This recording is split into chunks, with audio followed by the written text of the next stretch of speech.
Welcome to Rock DIY or Do It You. If you do it, then it's all you.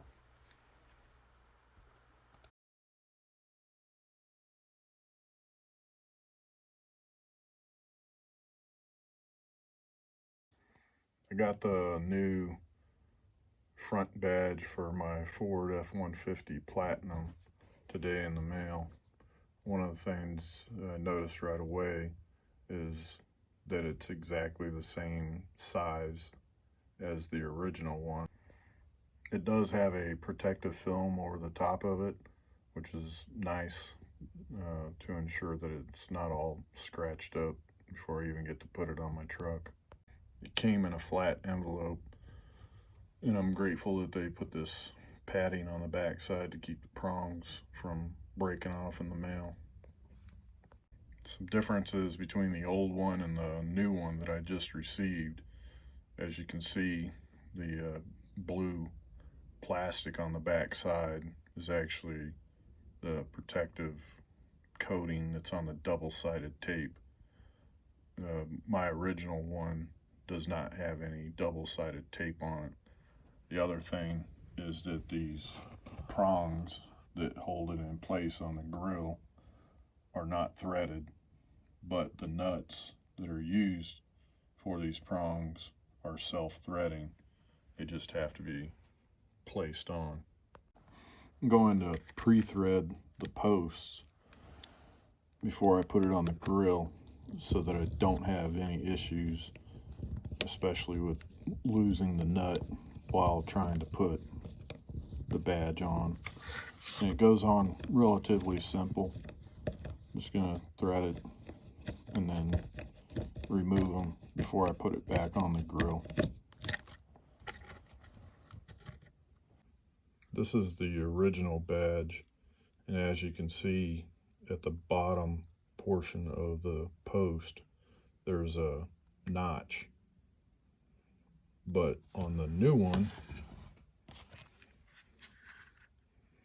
there is no notch anywhere on the post.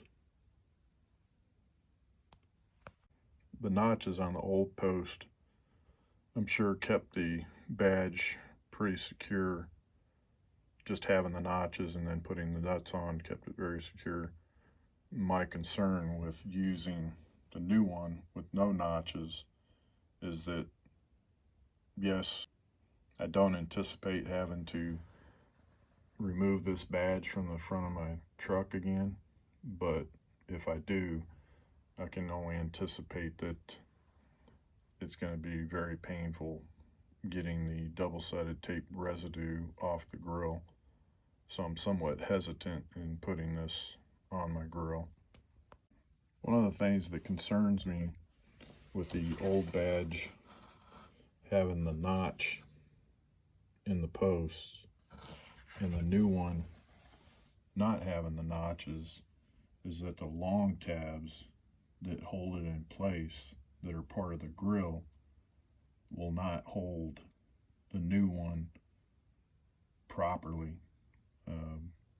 In other words, the long tabs that hold the badge in place, as with the old one, those tabs will not sit in the same place, even though the double-sided tape will keep the badge in place.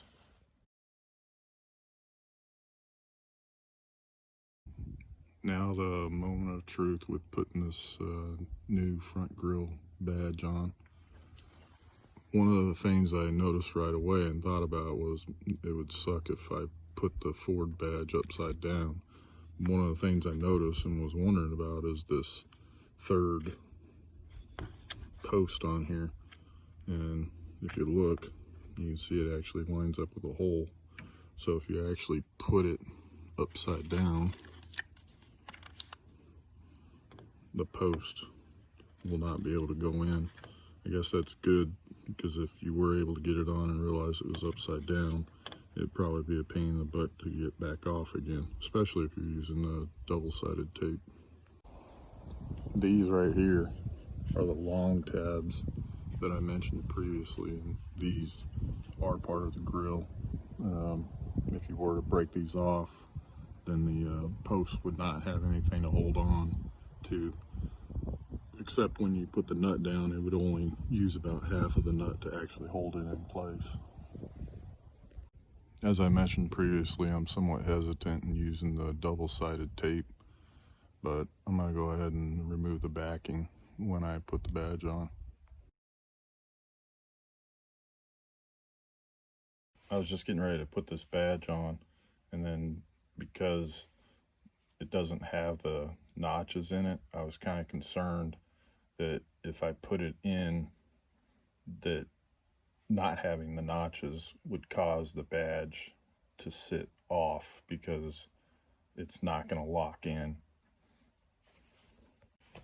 If I had broken the long tabs off on the grill, then I wouldn't see where the notches would be too concerning. So since I have the long tabs still on my grill, I'm going to go ahead and put notches in these posts. And on the old one, you can see that the notch is to the top. So I need to ensure that when I put these notches on, they are on the top as well. And I can use a Dremel, but I think I'm going to use a soldering iron with a flat spade on it. That way I could just put it where I need it and not have to be concerned about accidentally cutting the posts off with a Dremel.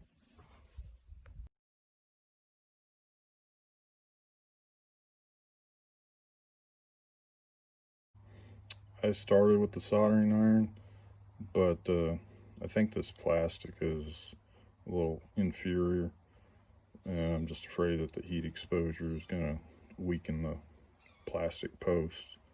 So I'm going to go with rather than a cutoff wheel for the Dremel, I'm going to go with a fine sanding wheel. That way I can kind of control how fast it goes through the post and not actually cut it off because I'm using a cutting wheel. Using the sanding wheel on the Dremel actually worked pretty good as far as getting the notch on here. And most importantly, you just got to make sure the notch is just below the surface, and then it's about 1/8 of an inch tall and only goes about halfway through to the center of the post. This is the second post. I'm going to put a notch in.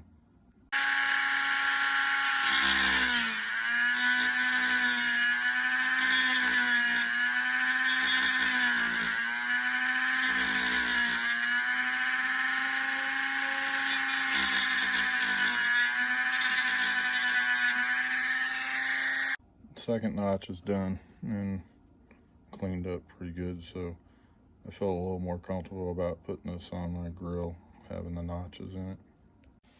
I decided to go with removing the backing on the double-sided tape, but one of the things I noticed with the double-sided tape is I'm not even sure, even though it runs the entire length and width of the badge, it may not even adhere to the grill, or if it does, it's going to be only in certain spots. When I removed the old badge, I did notice right underneath it that there was a lot of buildup on it.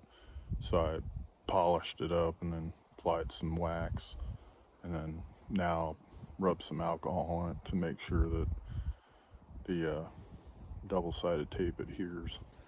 I'm going to remove the backing and then go ahead and place the badge on the front grille. Last but not least, go ahead and put the nuts on the back side of the badge.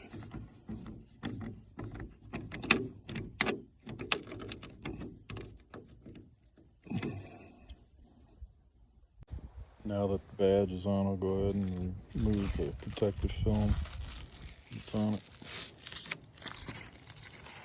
And there you go.